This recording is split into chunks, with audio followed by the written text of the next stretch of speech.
It wasn't her that woke me. It was the steady hum of my phone. The faint glow from the screen painted shifting shadows on the ceiling. A quiet vibration, pulsing in the darkness like a silent alarm. Ping. Another one. Then again, a group chat lighting up. A link dropped in the thread. The caption said, "You have to see this." I ignored the first few alerts. But the fourth notification had a thumbnail. Her face, mid-laugh, holding a drink. I hesitated, then tapped. A live stream. Already 32 minutes in. I should have backed out. I didn't. Of course I didn't. Her voice, laced with wine and something sharper, adrenaline maybe or spite, echoed from the screen. Okay, now it's my turn, she giggled. The sound fizzled out like the hiss of a dying flame. She was on camera, scrolling through pictures of men. Some familiar, colleagues, acquaintances, even me. This guy? Total smoke show. Solid 8, she said, laughter bubbling behind every word. Oh my God, I hooked up with him once. 9 if you're drunk, she added. And they all burst into laughter. Then she paused on one photo. This one's my husband. A silence crept into the room. She glanced sideways, hesitating, then said too casually, "Maybe a 3, for on a good day." A voice chimed in, teasing. "Damn, girl, you married a 3? She waved it off, laughing nervously. "No offense. He's sweet. Just not sexy, you know?" More laughter. Slurred. Shameless. I stared at the screen and blinked. Once. Then opened my social media app. Changed my relationship status to single, public, visible, final. She was still live when I did it. Ping. Her friends began messaging me. Panic now replacing mockery. 30 seconds later, the first call came in. I ignored it. The second was a video chat. 2 of her friends, wide-eyed, voices desperate. Hey, it was just a joke, okay? She's drunk. She didn't mean it like that. I ended the call. Not out of rage, but clarity. Because nothing inside me shattered.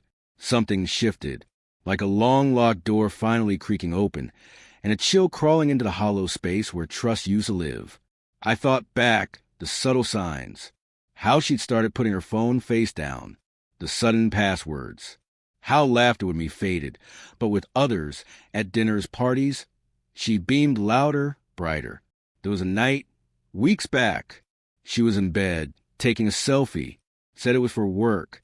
I was right there, but she angled the frame to make sure I wasn't in it. At the time, it seemed meaningless. Now I couldn't stop replaying it. That wasn't a joke. That was a statement, and I missed it. I didn't confront her right away. The next morning, I smiled as she woke up, kissed her forehead, watched her scroll through the wreckage on her phone, her expression frozen somewhere between shock and regret. She didn't say a word. Neither did I. She left for work. I stayed and got to work. 2. Bank logs, phone activity, quiet investigation. I found her old phone buried deep in a drawer. A backup. She'd never wiped it. Photos. Most were harmless. Blurry group shots. Nights out. But 2 stood out. 1, a rooftop bar. Her fingers interlaced with someone else's. I knew him. Not well, but enough. He gave the best man toast at our wedding.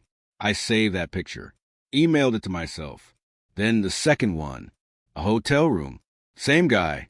Her dress slipping off. His shirt on the floor. A mirror in the background. Her face lit with a smile I hadn't seen in months. I saved that one. 2. Dated both files. The timeline matched a weekend she claimed she was helping her cousin move. She even brought me back a souvenir. A lavender-scented candle. Lavender and lies, I muttered to myself. 3 days passed. Then I printed the pictures, sealed them in an envelope, and placed it on her vanity. No message. No explanation. That evening, she came home late. She saw me sitting on the couch. Hesitated, then walked into the bedroom. 10 seconds later. "Where did you get these?" Her voice trembled halfway through. I turned off the TV. Met her eyes. Calm. Detached. She took a step forward, eyes already glassy. "It's not what it looks like." Finally, I smiled and said, the only words I'd been holding in. I know. She froze. I stood, walked past her. No yelling, no scene, just quiet closure. She collapsed onto the bed, sobbing, asking questions I'd already answered in my head. I didn't even shut the door behind me. Let the silence do the rest. The next morning, I posted one of the photos. Not the explicit one, just a rooftop shot. Caption: sometimes the people closest to you hold a knife. She called 20 times. Left messages. I didn't respond. Then her friend messaged me, the same one from the live stream. She said it was all a mistake, a drunken game, just girls being silly. I replied with a screenshot, the hotel photo.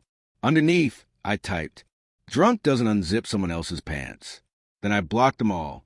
I sleep better now, not because I won, but because I stopped lying to myself. The hardest part wasn't walking away from her. It was letting go of the version of me who still believed she loved me. That man died watching a live stream at 2:34 a.m., and he won't be missed. I don't share the full story anymore. But sometimes, when someone asks why I'm single, I just say, she said I was a 3, so I gave her 0. And that's all they need to know.